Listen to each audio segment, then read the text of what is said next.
Libertad de prensa no es solo poder hablar de lo que uno quiere hablar. Es poder hacerlo sin represalias ni hostigamientos. 4 horas.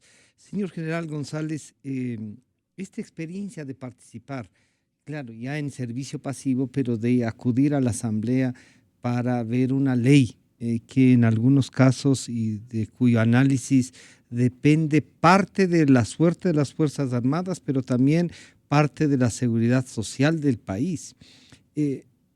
¿Cuál la vivencia esta? Nosotros hemos visto esta confrontación. Decíamos, pero este es un espacio para dialogar, para proponer cosas. Su vivencia el día de ayer en la Asamblea. Bienvenido, buenos días. Gracias, Francisco, por la invitación y un saludo muy cordial a su audiencia muy selecta. Permítame decirle, Francisco, que para nosotros no es nuevo de que tengamos que realizar comparecencias en la Asamblea Nacional. Nuestras funciones desempeñadas a lo largo de nuestro servicio activo así lo manifiestan. Y, por ejemplo, pongo como antecedente cuando se discutía si el Ecuador debe o no ingresar a la CONVEMAR, un asunto muy trascendental y de suprema importancia. Los legisladores de entonces no tuvieron ningún empacho en llamar al alto mando militar, a donde tuve la oportunidad de acudir y demostrar categóricamente, de una manera técnica, no política, las ventajas que tendría el país al adherirse a la convención. De igual manera, se supone que vivimos un Estado democrático de libertades, en donde, sin lugar a dudas, la presencia del alto mando militar tiene que ser escuchada. Pero nos estamos dando cuenta que con la presencia, con la arbitrariedad, con la personalidad del ministro, él es el que hace y deshace. Él hace una ley, unas reformas y las presenta.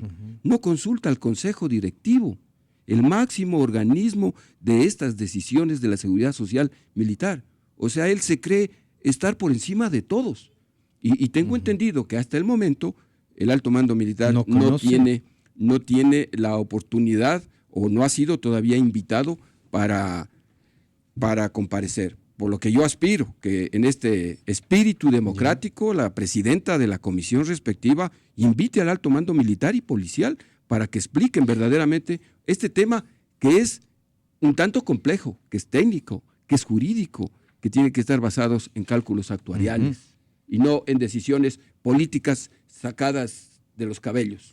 ¿Por qué cree usted, señor General González, que este momento el ministro de la Defensa, que puede decir, no les convoco porque esta es una iniciativa del Ejecutivo, y el Ejecutivo sí forman parte del directorio del ISFA, pero esta es una iniciativa del ministro de la Defensa? ¿Podría sostener eso o no?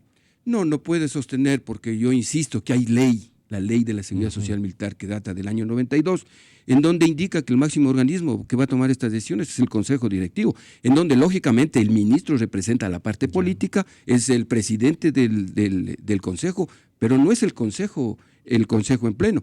Y permítame decirle que, por ejemplo, la comparecencia ayer del ministro, de los dos ministros de Defensa y el coordinador, una presencia pobre, bajo en argumentos jurídicos, técnicos, como es esto. Esto no es político. Esto está en juego, como bien decía el general Wagner Bravo, la seguridad social, no solamente de los militares activos o pasivos, sino de sus familias, de sus derechohabientes. Está en juego la seguridad social de 300,000 personas. Y permítame decirle que es un proyecto que no tiene ni pies ni cabeza, porque se tiene que hacer en base a un cálculo actuarial actualizado.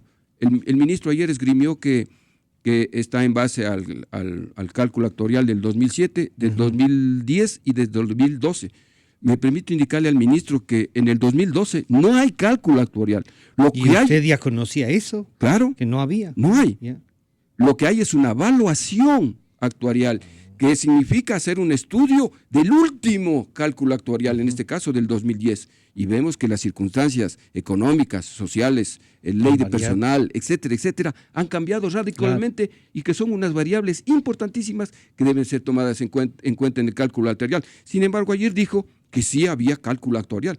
Yo le invito que, como no ha tenido oportunidad de ejercer la presidencia del Consejo Directivo, sino apenas una sola vez, en donde trataron solo la posición de los nuevos miembros y el famoso caso de los 41 millones. Por eso es que desconoce. ¿Qué le motiva, señor General Castillo, a sentir que hay la necesidad de defender a este sector que había estado un poco ahí, ¿no?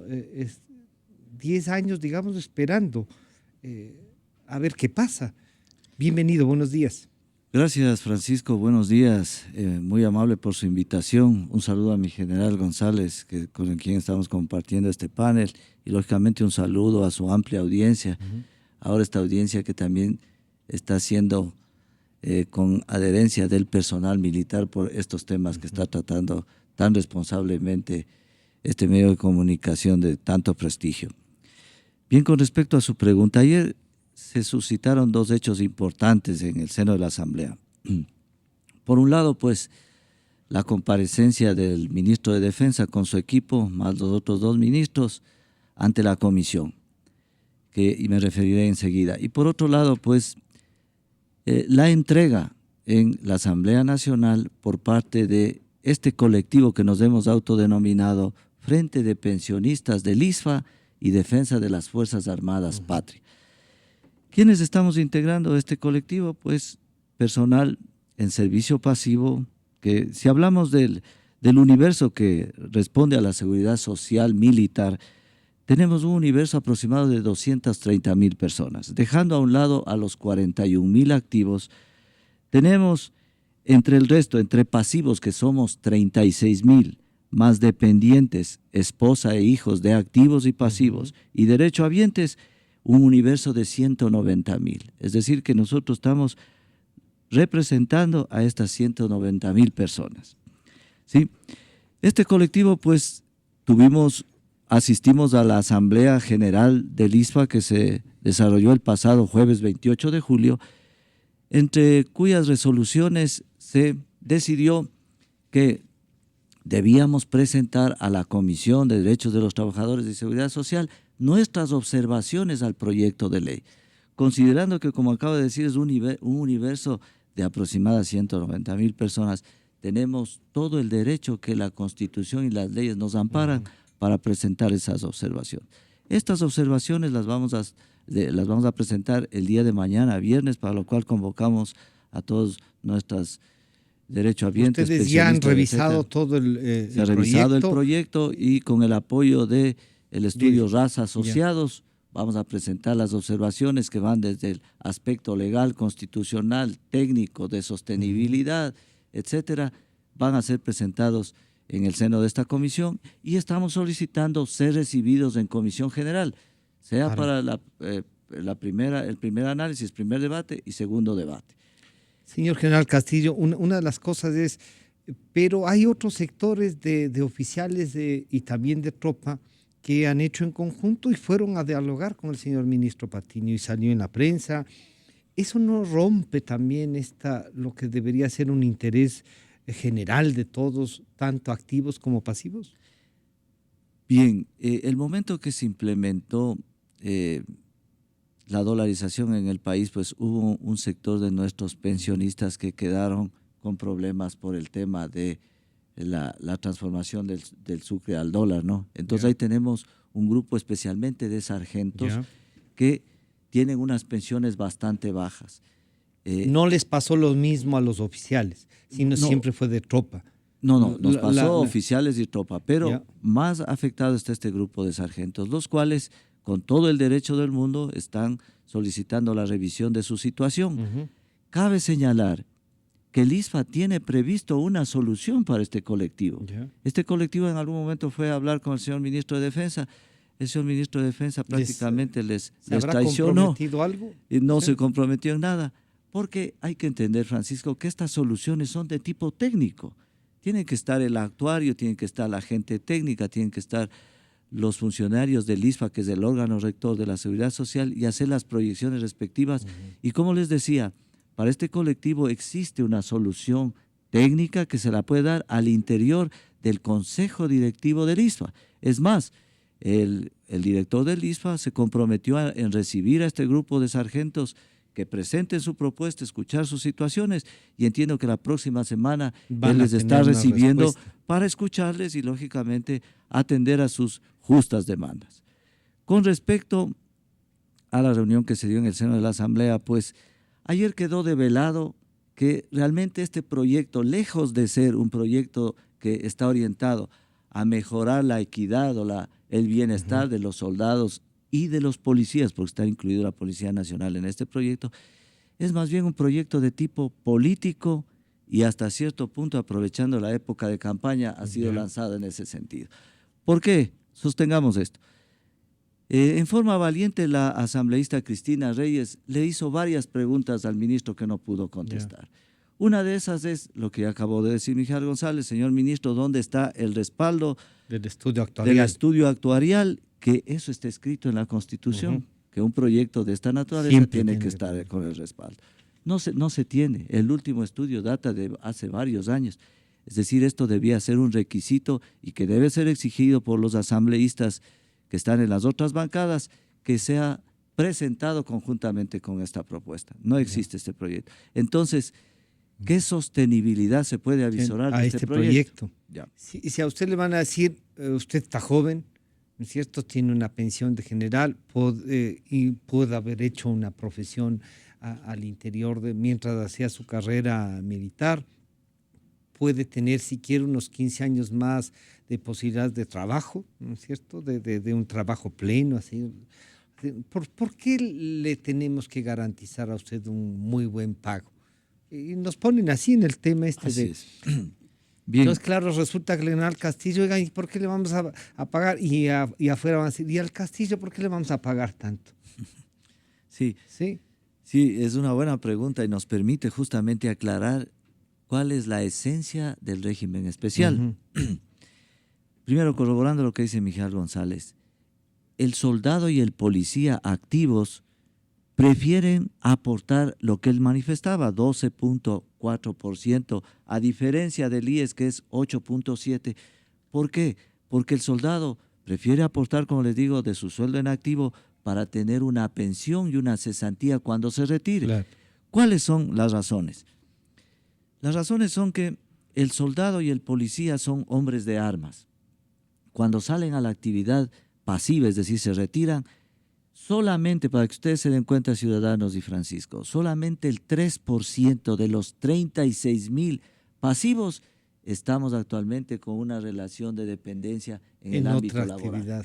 Imagínense, son aproximadamente 970 personas las que están, el resto están con algún negocio, alguna actividad particular. Entonces ustedes ahorran para tener un ahorro, exactamente, poder invertir y emprender en algo que ya no es su profesión. Esa es la filosofía tan práctica y sabia del ISPA y de nuestros comandantes que en su época lo hicieron. Claro. Por eso un coronel está aportando más de $1,000 de su salario mensuales, un general lo propio. Entonces, cuando el soldado y el policía se retira, volviendo al tema, pues no tienen que ir a mendigar un puesto de trabajo, pues. Hasta que eso sucede, ellos tienen que vivir de su pensión. Y lo que pasa en el ámbito civil, con mucho respeto a nuestros conciudadanos, nosotros no somos iguales, el militar y el policía no es igual al funcionario público. Porque caso contrario, entonces, haciéndole conocer al ministro Patiño esto, tendríamos que cerrar los cuarteles y los retenes policiales, las bases aéreas, las bases navales a las 5 de la tarde y nos vamos a la casa.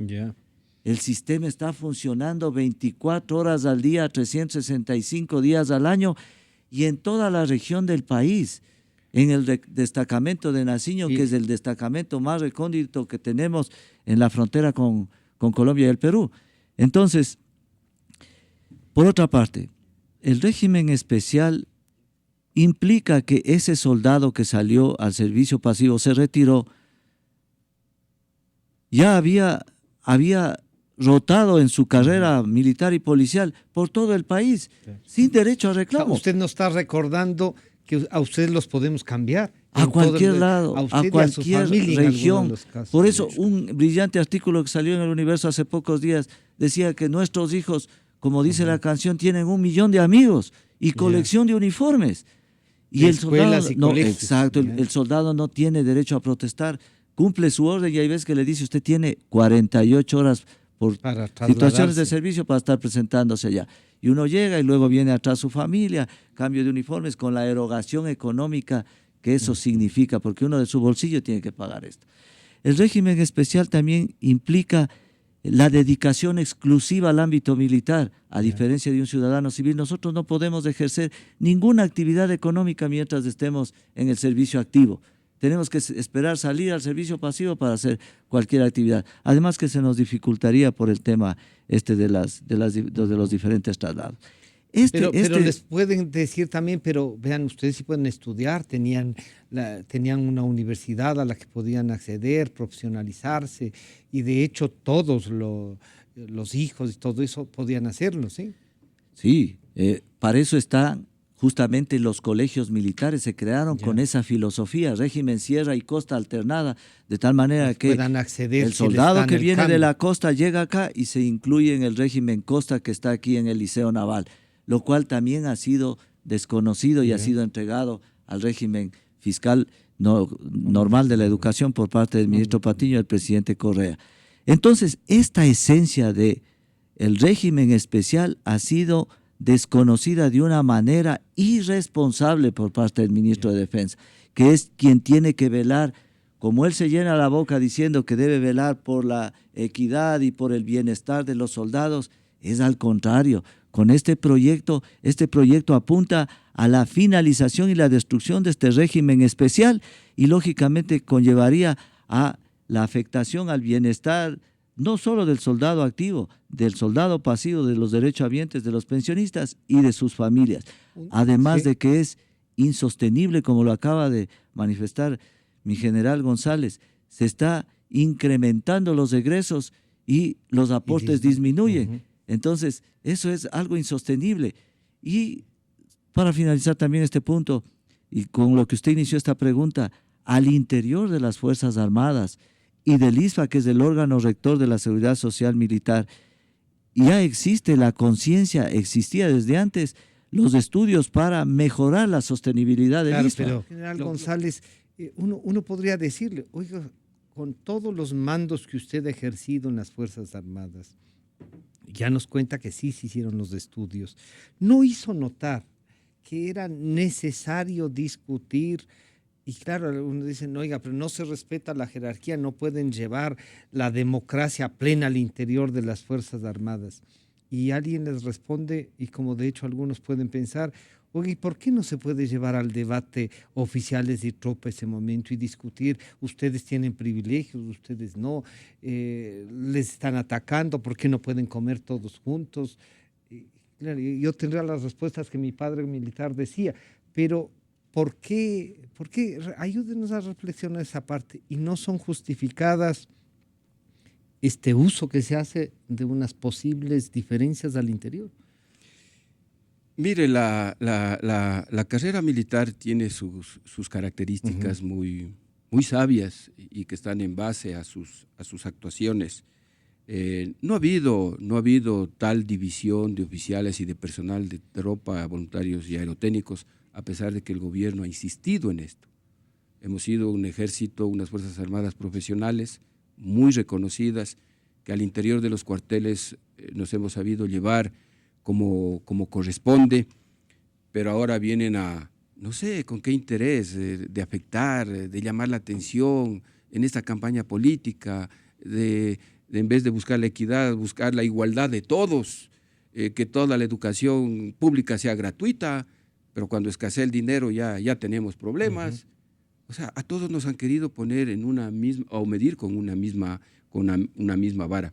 Pero se han equivocado con Fuerzas Armadas, porque conocemos de primera mano de que no hay esa división.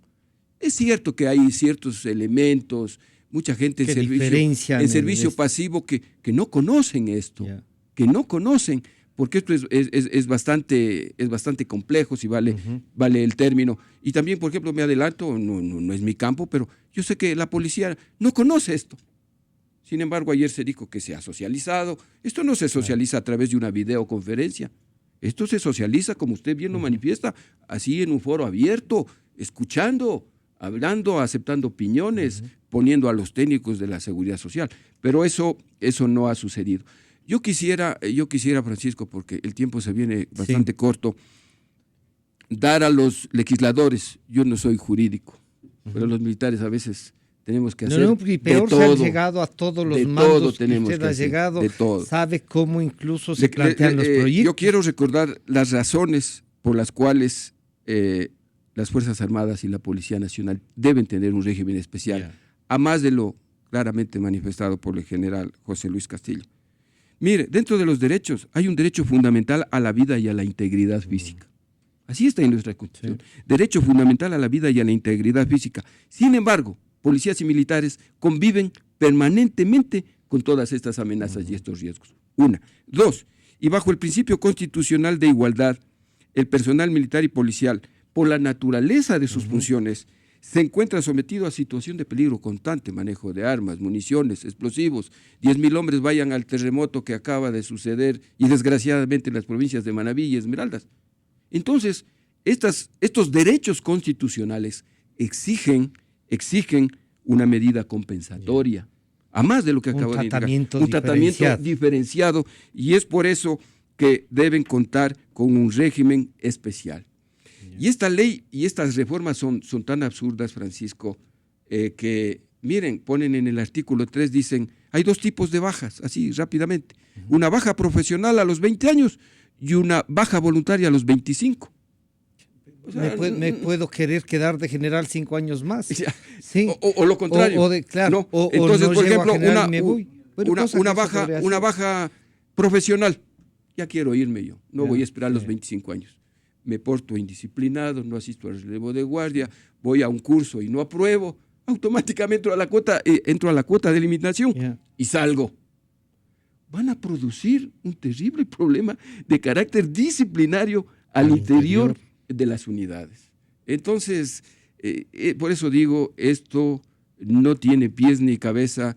Yo sí motivaría en esta vez para que sean las autoridades competentes, sea nuestro Instituto de Seguridad Social el que... ¿Qué les diría a los mandos actuales? Les pueden acusar de politizarse, pero les diría a usted que, oigan, produzcan un documento y plantéenlo, o va a decir, ustedes no hablan, yo soy el representante.